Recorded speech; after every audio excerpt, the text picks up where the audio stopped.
أشهد أن لا إله إلا الله وحده لا شريك له وأشهد أن محمدا عبده ورسوله أما بعد فأعوذ بالله من الشيطان الرجيم بسم الله الرحمن الرحيم الحمد لله رب العالمين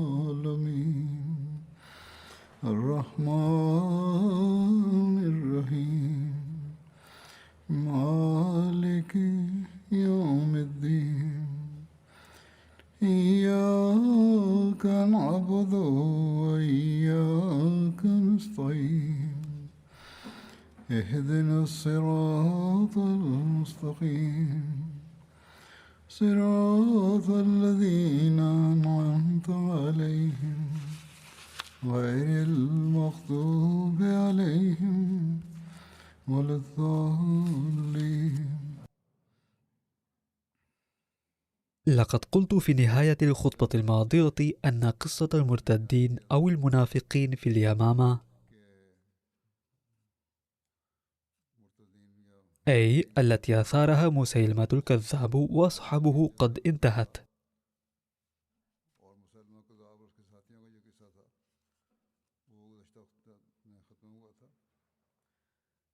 أما الآخرون الذين تمردوا ورفعوا السلاح ضد المسلمين في عهد سيدنا أبي بكر رضي الله عنه فيستمر ذكرهم،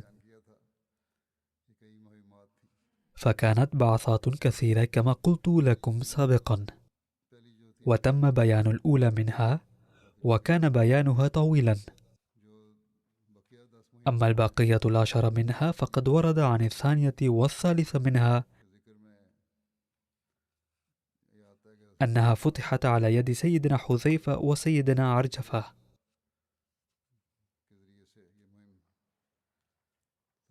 وكانت ضد المرتدين المتمردين في عمان.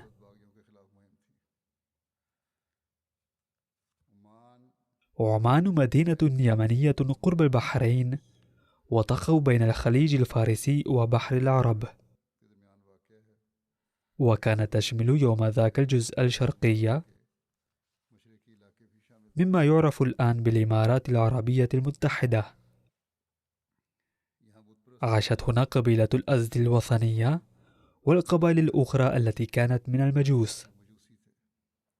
كانت مسقط وسحار ودباء من المدن الساحلية في هذه المنطقة.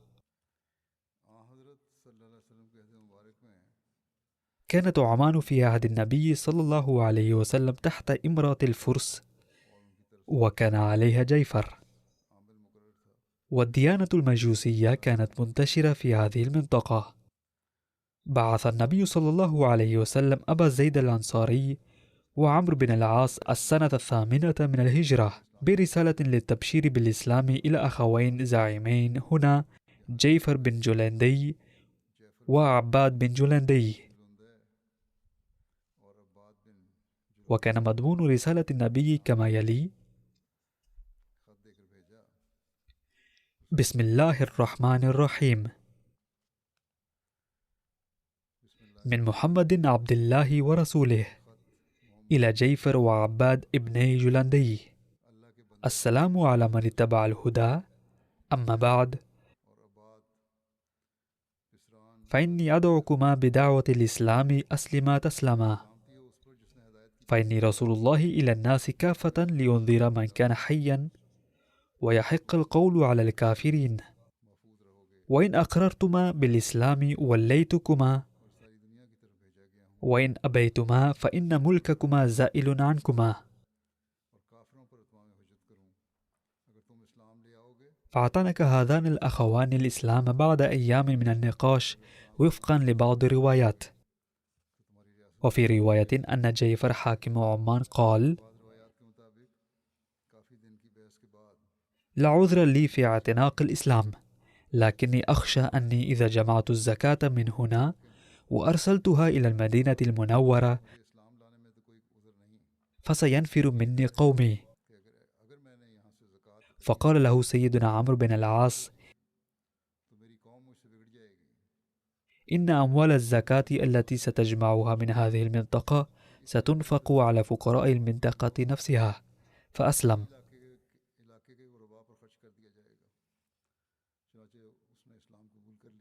فمكث سيدنا عمرو هنا لمدة عامين،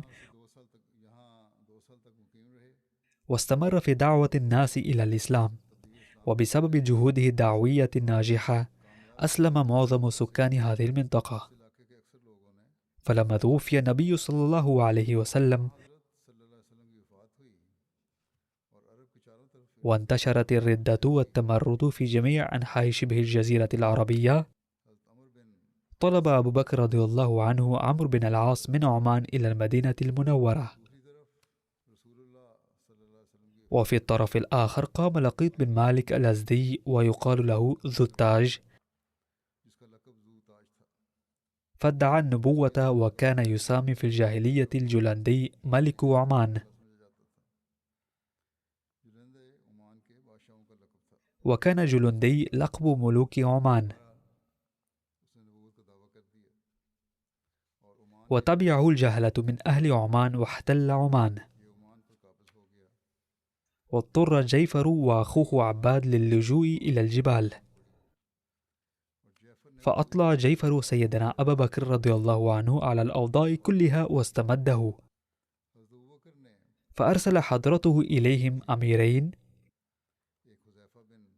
أحدهما حذيفة بن محصن الغلفاني حميري، فقد بعثه إلى عمان، والثاني عرفجة بن حرسمة البارقي الأزدي إلى مهرة، وهي إحدى قبائل اليمن، وأمرهما أن يسيرا معا ويبديا الحرب من عمان، وأنه إذا كان الحرب في عمان فسيكون الأمير حذيفة، أما إذا كان الحرب في مهرة فسيكون القائد عرفجة. وتعريف سيدنا حذيفة فقد ورد في تاريخ طبري اسمه حذيفة بن محصن الغلفاني، وفي بعض كتب سير الصحابة حذيفة القلعاني، فظل واليا على عمان حتى وفاة سيدنا أبي بكر رضي الله عنه. أما سيدنا عرفجة فقد ورد اسمه الكامل في كتب سير الصحابة عرفجة بن خزيمة. أما العلامة ابن العثير فكتب اسم والده حرسمة، وكان مشهورا بأنه ذو مجاهدة للعدو ومكابدة. وبعث سيدنا أبو بكر رضي الله عنه سيدنا عكرمة بن أبي جهل لمساعدتهما، وقد ورد تفصيل ذلك في بيان تمرد مسيلمة الكذاب، أنه حين بعث عكرمة لقمع فتنة الردة والتمرد أرسل لمساعدته شرحبيل بن حسنة، وأمر عكرمة ألا يبدأ الهجوم قبل وصول شرحبيل، لكنه بدأ الهجوم دون الانتظار، مما أدى إلى انهزامه. فعاتبه سيدنا أبو بكر رضي الله عنه وأمره بالسير إلى عمان، فانطلق مستجيبا للأوامر بجيشه إلى عمان خلف عرفجة وحذيفة رضي الله عنهما، ولحق بهما في رجام قرب عمان قبل أن يصل إلى عمان، فأرسلوا رسالتهم إلى جيفر وأخيه عباد. وفي بعض كتب التاريخ ومنها الكامل لابن أثير ورد اسمه عياذ. ورجام هي سلسلة الجبال الطويلة في عمان. باختصار، قد خرج جيفر وعباد عند استلام رسالة أمراء الجيش الإسلامي من مقرهما، حيث كان قد اختفيا بعد إعلان المتنبي المرتد الذي كان قد جهز له جيشا وحصلت له قوة، فخرج ونزل بسحار وبعث رسالة إلى حذيفة وعرفجة وإكرمة أن يأتوا إليهما كلهم، وسحار بلدة جبلية في عمان. وكان تقام هناك في بداية شهر رجب سوق تدوم 5 ليال. فاجتمع الجيش الإسلامي في سحار وطهر المناطق المجاورة من المرتدين. وبلغ لقيطا مجيء الجيش الإسلامي، فجمع جموعه وعسكر بدبة للمقاومة، وترك خلفه النساء والأولاد والمال والمتاع ليعززه ذلك في القتال. ودبة كانت مدينة وسوقا تجارية في تلك المنطقة. كتب الأمراء المسلمون رسائل إلى الزعماء الذين كانوا مع لقيط، وبدأوا بزعيم قبيلة بني جزيد، وهم أيضا ردوا عليها برسائل. وهذه المراسلة أسفر عن انفصال كل أولئك الزعماء عن لقيط وانضمامهم إلى المسلمين. فاندلعت حرب طاحنة في ضبة مع لقيط.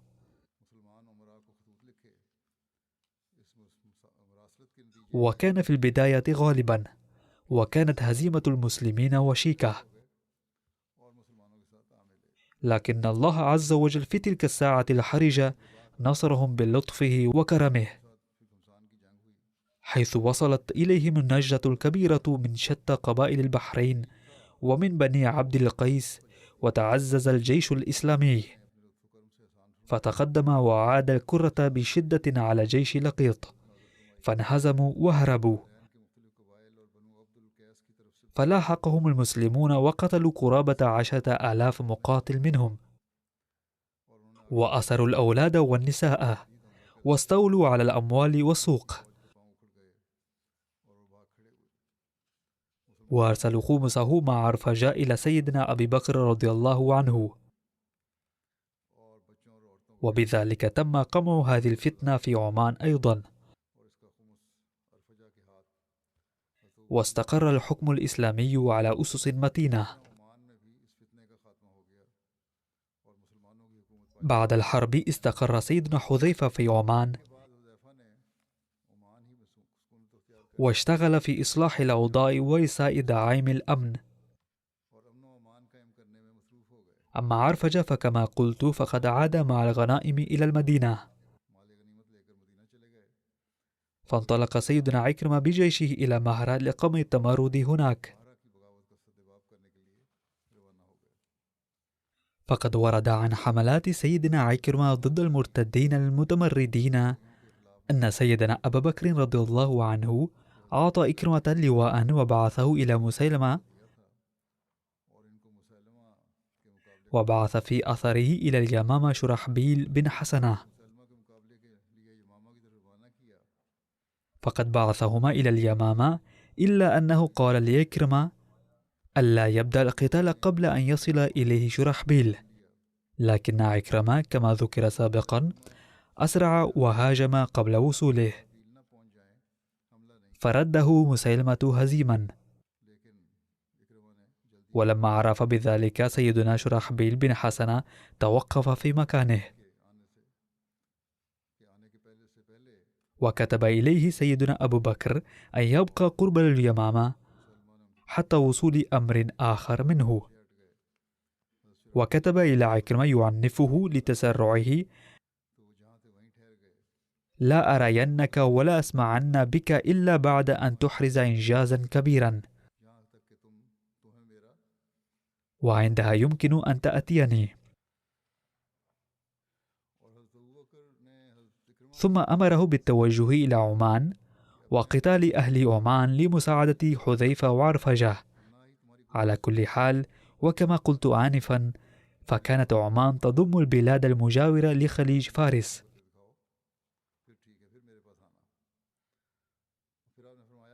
والتي تقع فيها الآن المناطق الشرقية لدولة الإمارات.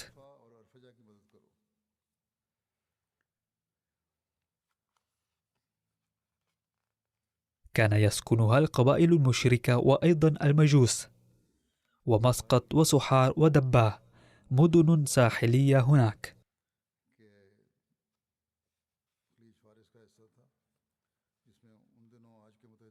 وقال أبو بكر رضي الله عنه أيضا: كل واحد منكم أمير على رجال خيله، وحذيفة ما دمتم في عمله أمير عليكم جميعا.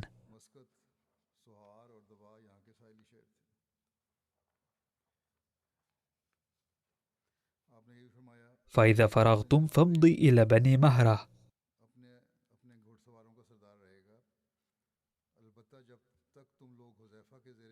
ثم ليكن وجهك منها إلى اليمن حتى تلاقي المهاجر بن أبي أمية باليمن وبحضرموت.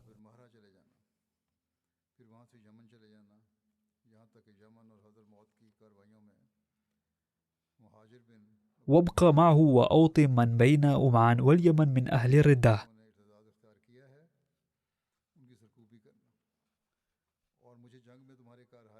وليبلغني بلاؤك.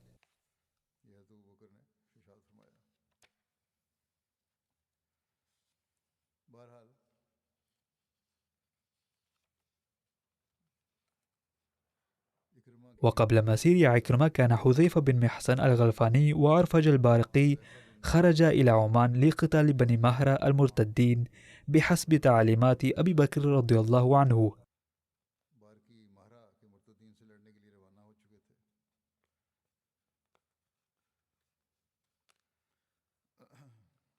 وخرج عكرمة في من كان معه وراء عرفج وحذيفة وفقا أوامر أبي بكر،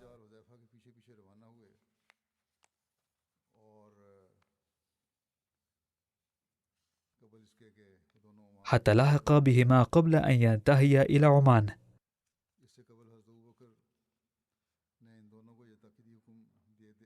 وكان أبو بكر قد أعد إليهم جميعا أنهم حين ينتهون من تلك المهمة فيعملوا برأي عكرمة فيما يتعلق بالسير معه أو المقام بعمان.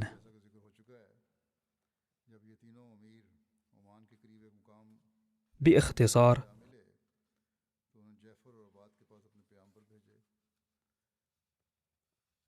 تلاحق هؤلاء الثلاثة بمكان يدعى رجاما قريبا من عمان، وأرسلوا إلى جيفر وعباد.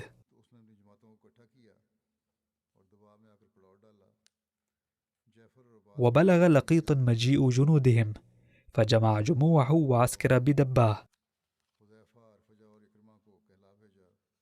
وخرج جيفر وعباد من موضعهما فعسكر بسحار،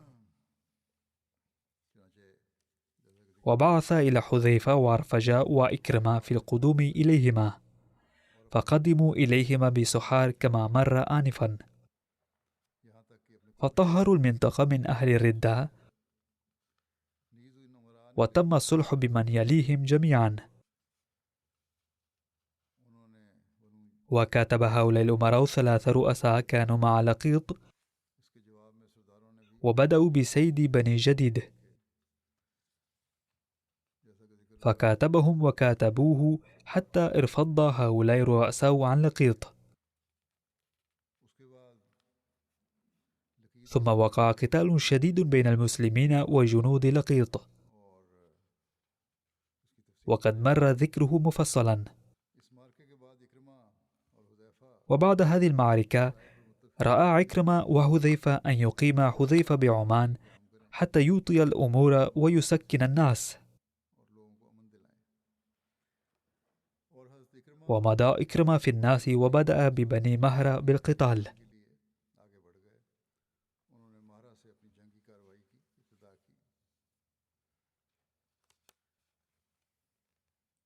ورد عن مسير عكرمة رضي الله عنه إلى بني مهرة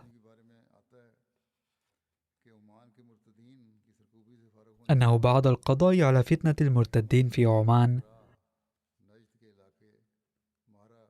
خرج عكرمة في جنده نحو بني مهرة في منطقة نجد، واستنصر من حول عمان وأهل عمان،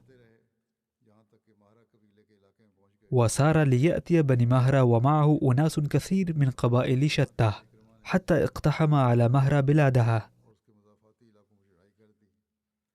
فوجد بها جماعين منقسمين من بني مهرة، أحدهما بمكان يقال له جيروت، وعليهم شخريت والآخر بنجد، عليهم المسبح أحد بني محارب.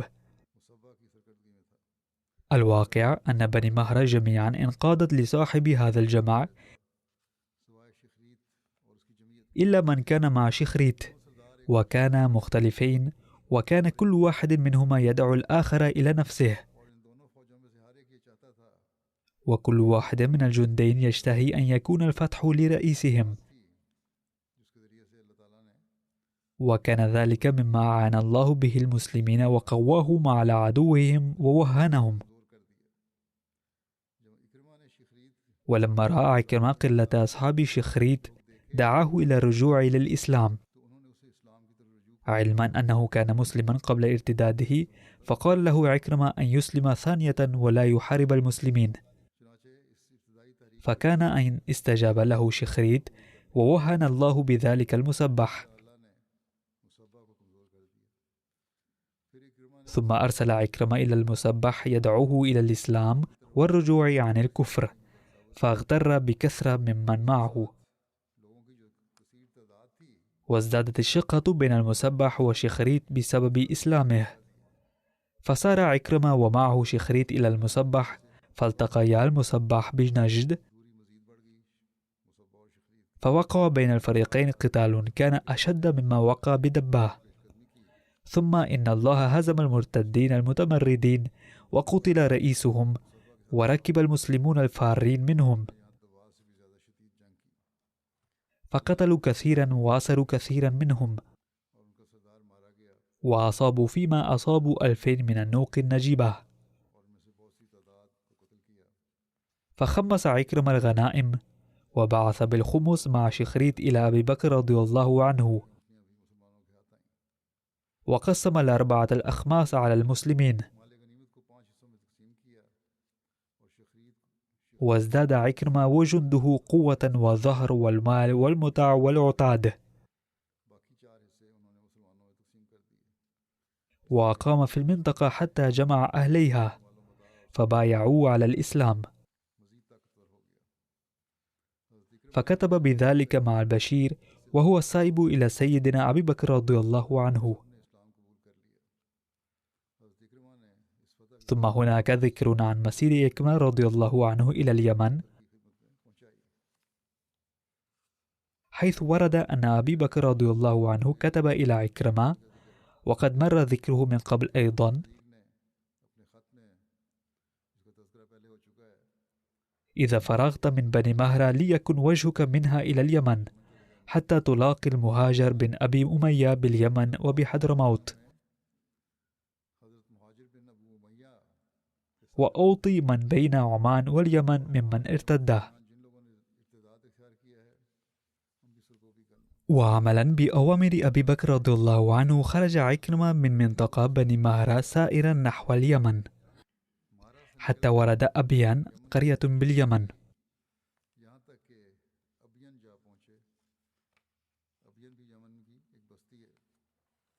ومعه جند كبير من مهرة وقبائل أخرى. وبقي عكرمة في جنوب اليمن بعد أن استبرأ النخعة وخمير، وما مست به الحاجة للتوجه نحو شمال اليمن، فجمع النخعة بعدما أصاب من الفارين منهم، فقال لهم: كيف كنتم في هذا الأمر، أي الإسلام؟ فقالوا: كنا في الجاهلية أهل الدين، لا نتعاطى ما تتعاطى العرب بعضها من بعض، فكيف بنا إذا صرنا إلى دين عرفنا فضله ودخلنا حبه، أي حب الإسلام؟ فسأل عكرمة عنهم ليتحرى ما إذا كانوا يقولون بصدق القلب، أم أنهم يتحايلون بذلك للنجاة بأنفسهم. فإذا الأمر كما قالوا، فثبتت أعوامهم على الإسلام، وهرب من فارق من خاصتهم. واستبرأ عكرمة النخع وحمير من تهمة الردة، وأقام بينهم لكي يجمعهم، وكان لمكوث عكرمة في أبين أثر كبير على بقية فلول الأسود العنسي، وكان على رأسهم قيس بن مكشوح وعمر بن معد كرب. فظل قيس بعد هروبه من صنعاء مترددا بينها وبين نجران، وكان عمرو بن معد كرب قد انضوى إلى حلول العنسي الموجودة في اللحج. فلما وصل عكرمة إلى أبين انضم قيس إلى عمرو بن معد كرب، فاجتمع واستعد لقتال عكرمة. ولكن ما لبث أن نشب الخلاف بينهما وافترقا. وهكذا لعب قدوم عكرمة من ناحية الشرق دورا كبيرا في القضاء على فلول المرتدين الموجودين في اللحج. كانت بنو كندا تسكن حضرموت المجاورة لليمن،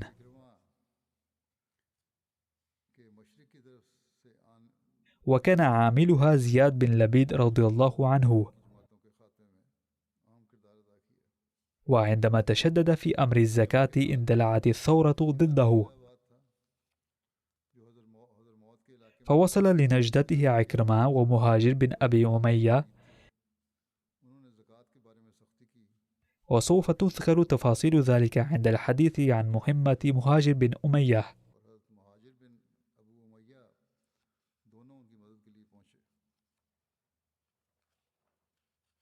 أما عكرمة فقد تجهز للعودة إلى المدينة،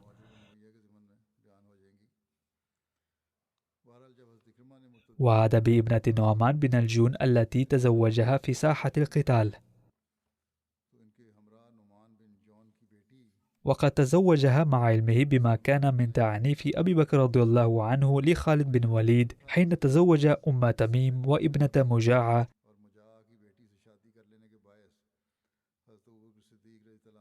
وقد مر ذكره مفصلا في الخطبة الماضية.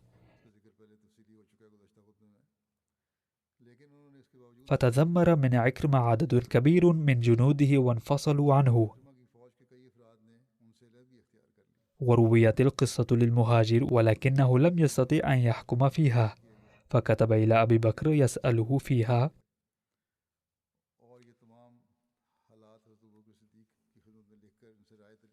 ورأى أبو بكر رضي الله عنه ألا حرج على عكرمة فيما صنعه، فرضي الذين كانوا متذمرين.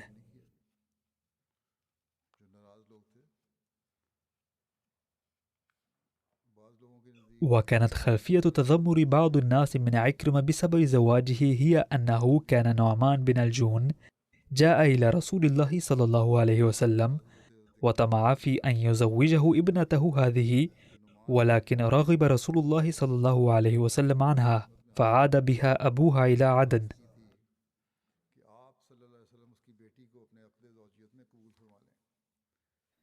لذلك ظن جماعة من الجند أن عكرمة يجمل به أن يرغب عنها كما رغب عنها رسول الله صلى الله عليه وسلم، ليكون له فيه رسول الله صلى الله عليه وسلم أسوة حسنة. أما أبو بكر رضي الله عنه فلم يرضى هذا الرأي، ولم يرى في زواج عكرمة منها بأسا، واستقر عكرمة مع زوجه هذه بالمدينة، كما اجتمع بها الجند الذين فصلوا عنها أول حروب الردة.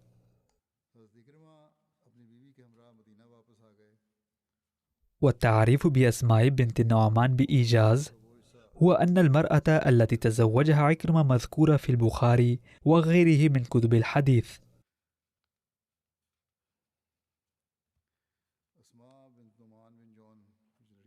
وكانت تزوجت من الرسول الكريم صلى الله عليه وسلم، ولكنها قبل زفافها قامت بما دفع الرسول الكريم صلى الله عليه وسلم إلى إعادتها إلى قبيلتها. وهناك اختلافات كثيرة في الأحداث حتى في اسمها أيضا. وقال البعض أنها تزوجت من مهاجر بن أبي أمية.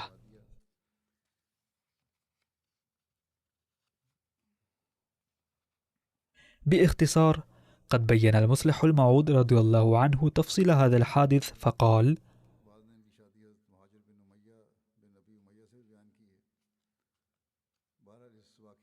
عندما تم فتح الجزيرة العربية وأخذ الإسلام في الانتشار، جاء شاب إلى النبي صلى الله عليه وسلم ممثلا قبيلته كندة،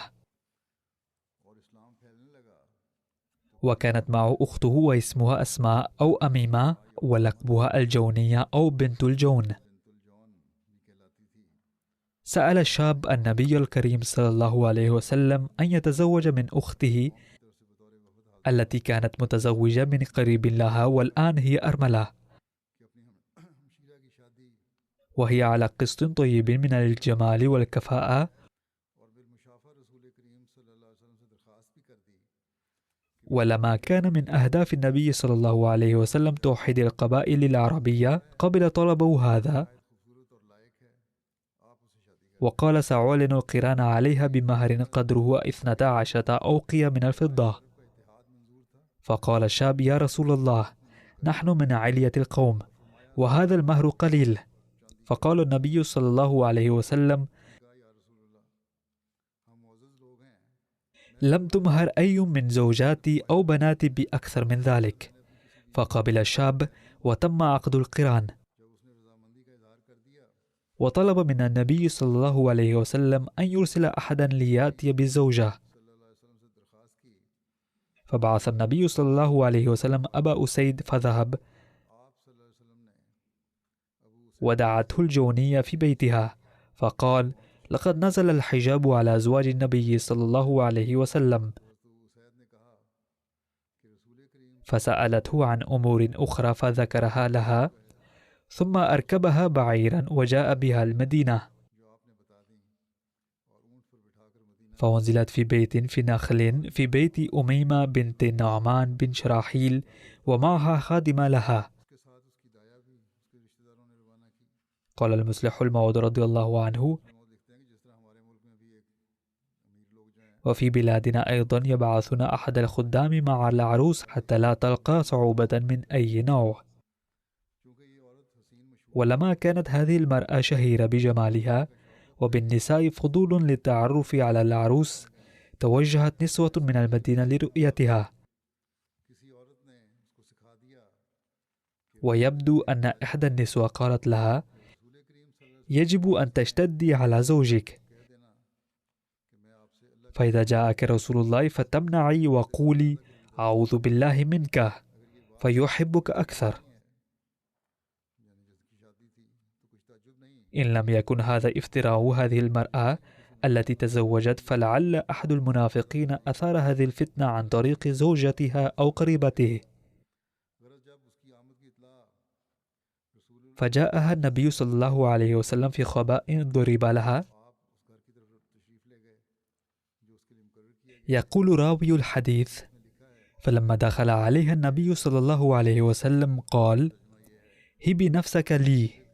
فقالت: فهل تهب الملكة نفسها للسوقة؟ تكبرت عليه والعياذ بالله. قال أبو أسيد: فأهوى النبي صلى الله عليه وسلم بيده عليها لتسكن، ظانا أنها مضطربة لكونها أجنبية، فقالت كلاما بذيئا للغاية: أعوذ بالله منك. ولأن النبي حين يسمع اسم الله يفعم بروح الأدب لعظمة الله عز وجل. فقال النبي صلى الله عليه وسلم فورا ردا على قولها: لقد عذت بعظيم، أو قد عذت بمعاذ. ثم خرج علينا وقال: يا أبا أسيد، أكسوها رازقيتين والحقها بأهلها. فعطيت إضافة إلى مهرها رازقيتين منة. ورازقية رداء أبيض قطني من النوع الجيد. فأمر النبي صلى الله عليه وسلم بذلك امتثالا للحكم القرآني عن النساء اللواتي يتطلقن من قبل أن تمسوهن، ولا تنسوا الفضل بينكم.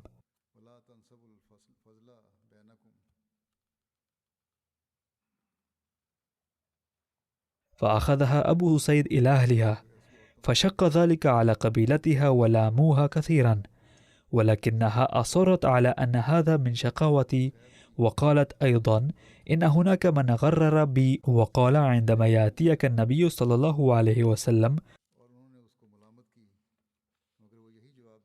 فأظهر البعد عنه والنفور عن منه، فهذا سوف يوقع في نفسه رعبك. وسواء كان هذا ما حدث بالضبط أم لا، فإنها أظهرت النفور فتركها النبي صلى الله عليه وسلم وسرحها.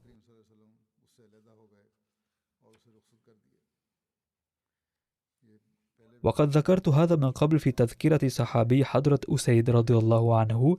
باختصار، كان عكرمة قد رجع من كندة وحضرموت عن طريق اليمن ومكة، فلما بلغ المدينة أمره أبو بكر رضي الله عنه أن يسير مددا لخالد بن سعيد،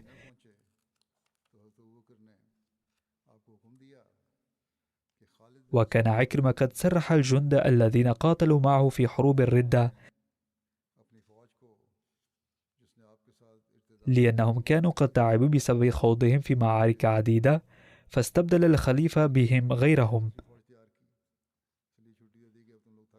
وأمرهم أن يسيروا تحت لواء عكرمة إلى الشام، وهناك قاتل عكرمة بشجاعة حتى استشهد. وسيأتي تفصيله في تذكرة مهمات الشام إن شاء الله. والمهمة الخامسة هي بعثة شرحبيل بن حسنة ضد المرتدين المتمردين. كان أبو بكر بعث عكرمة إلى مسيلمة باليمامة واتبعه شرحبيل بن حسنة. والتعريف بشرحبيل بن حسنة باختصار: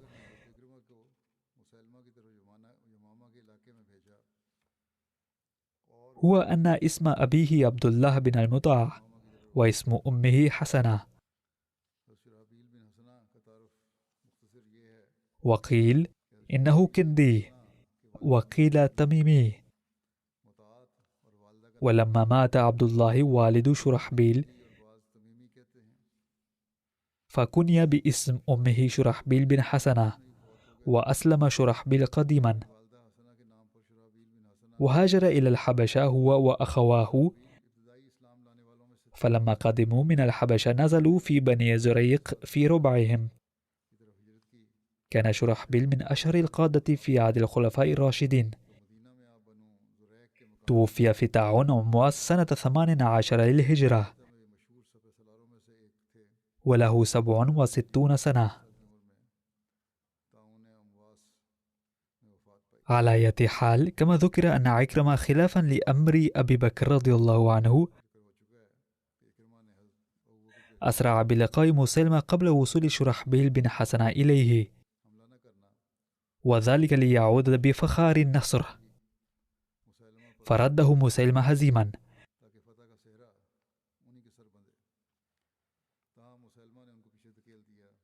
فلما كتب عكرمة إلى أبي بكر عن هذه الهزيمة بعث إليه خطابا وأنبه فيه وقال له: لا تأتين بهذا العار إلى المدينة حتى لا تتثبت همم الناس، ولتتوجه إلى عمان.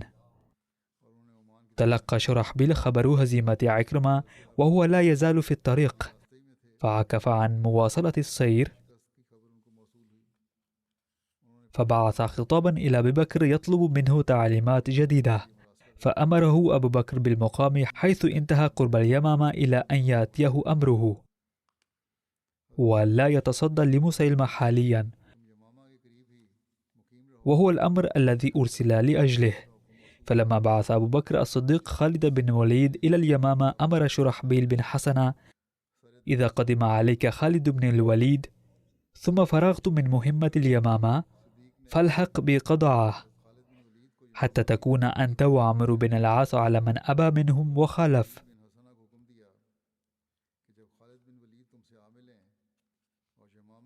أي أنهم لم ينكروا الإسلام فقط، بل عارضوا أيضا. فقضاعة كانت قبيلة عربية مشهورة عاشت في منطقة كانت على بعد 10 منازل من المدينة المنورة،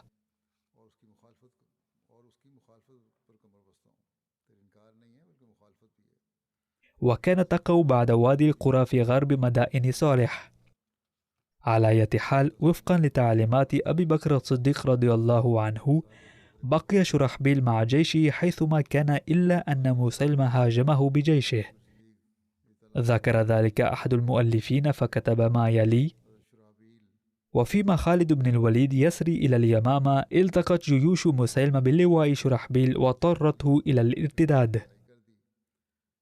يقول بعض المؤرخين إن شرحبيل صنع ما صنع عكرمة قبله، وأراد أن يفوز بفخار النصر، فأصابه ما أصاب صلفه من الهزيمة والتقهقر. فلعل الأمر لم يكن كذلك، وإنما تقدمت جند من اليمامة فلاقوا شرحبيل فارتد عنهم حتى يجيءه خالد. وأي ذلك كان، فقد بقي شرحبيل حيث تراجع حتى بلغته جيوش المسلمين، فلما عرف خالد ما أصابه لامه أشد اللوم على صنيعه.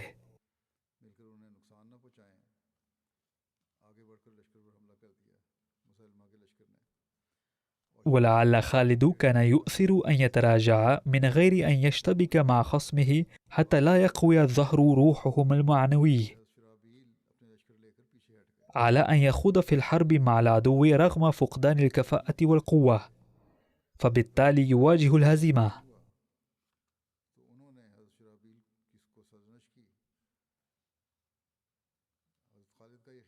على أية حال، ظل شرحبيل يقاتل إلى جانب خالد بن الوليد، وجعله خالد على مقدمة الجيش،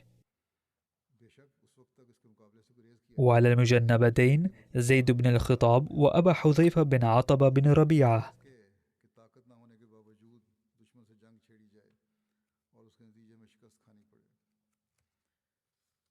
بعد مهمة اليمامة، التقى شرحبيل بعمرو بن العاص لاستطلاع حال المرتدين من بني قضاعة.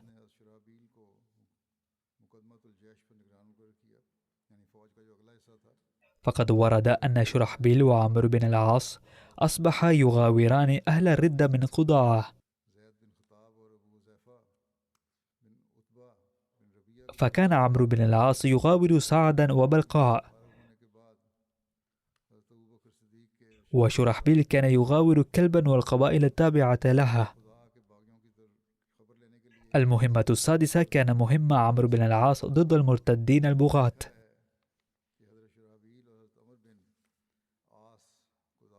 عقد أبو بكر لعمرو بن العاص لواء، وأمره بالتوجه إلى جماع قضاعة ووديعة والحارث.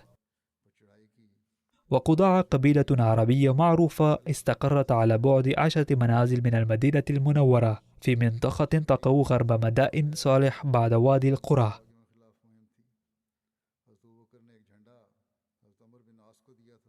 والتعريف الوجيز لعمرو بن العاص كالتالي: اسمه عمرو بن العاص، وكان يكنى أبا عبد الله، وقيل أبو محمد، أبوه العاص بن وائل، وأمه النابغة بنت حرملة، وفي رواية اسمها سلمى، والنابغة لقبها.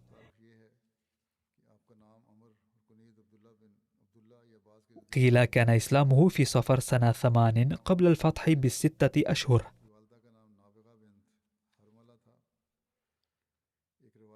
استعمله رسول الله صلى الله عليه وسلم على عمان في 8 للهجرة، فلم يزل عليها إلى أن توفي رسول الله صلى الله عليه وسلم، ثم ولي فلسطين لعمر بن الخطاب. ومن مآثره البارزة فتح مصر، استعمله عمر على مصر بعد فتحها، وعزل في عهد عثمان فاعتزله بفلسطين. استعمله معاوية على مصر إلى أن مات سنة 43، وقيل سنة 47، وقيل سنة 48، وقيل سنة 51، والأول أصح.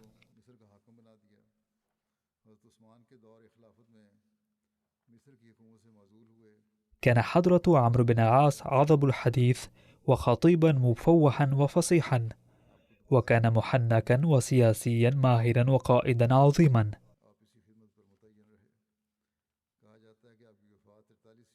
كان الرسول الكريم صلى الله عليه وسلم يثق به في المهمات العسكرية.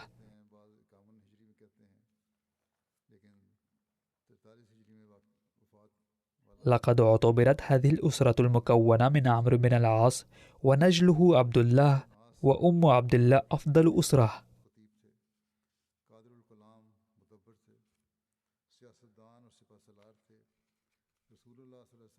يقول أحد المؤلفين: وكان لعمرو بن العاص لواء من بين الألوية ال11 التي عقدها أبو بكر،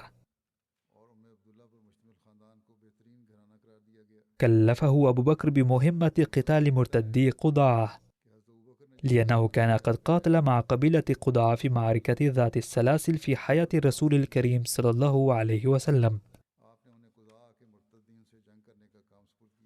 وكان يعرف معرفة تامة بجميع ظروف هذه القبيلة وجل طرقها.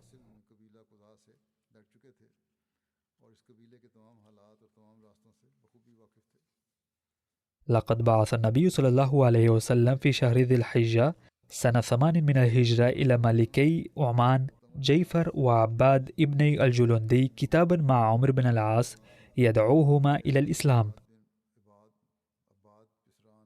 وكانت هذه السفارة ناجحة إذ أسلم أهل عمان على يد عمرو بن العاص،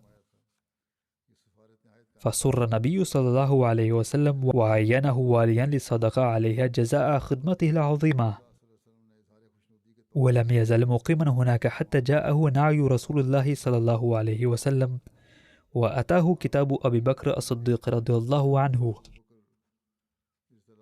لما توفي رسول الله صلى الله عليه وسلم ارتدت أكثر قبائل العرب.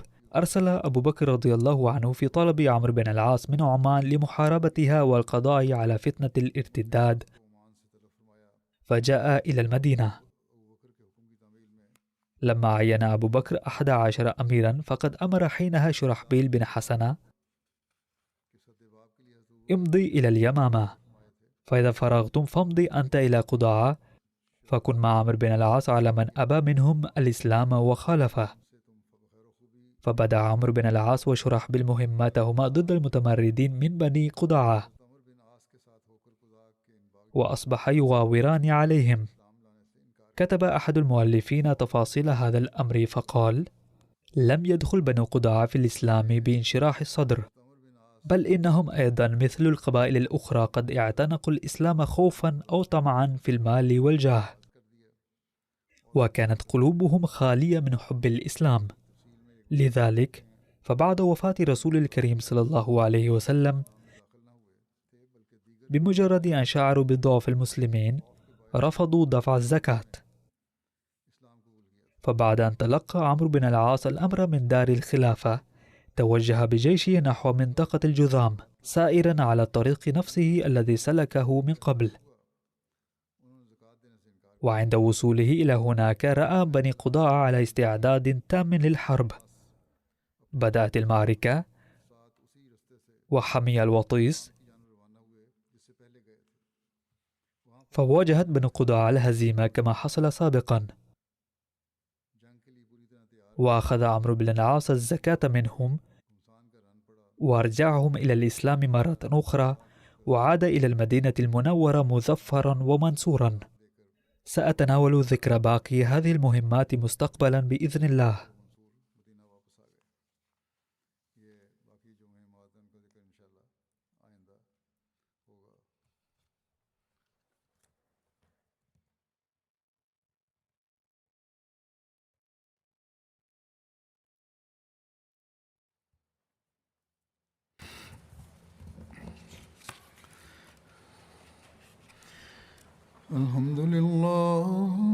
الحمد لله نحمده ونستعينه ونستغفره ونؤمن به ونتوكل عليه ونعوذ بالله من شرور أنفسنا ومن سيئات أعمالنا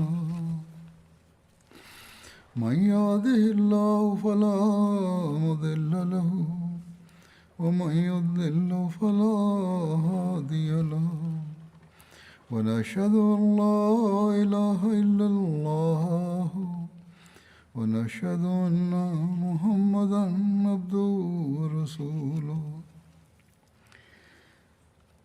عباد الله رحمكم الله إن الله يأمر بالعدل والإحسان وإيتاء ذي القربى وينهى عن الفحشاء والمنكر والبغي يعظكم لعلكم تذكرون اذكروا الله يذكركم وادعوه يستجب لكم ولذكر الله أكبر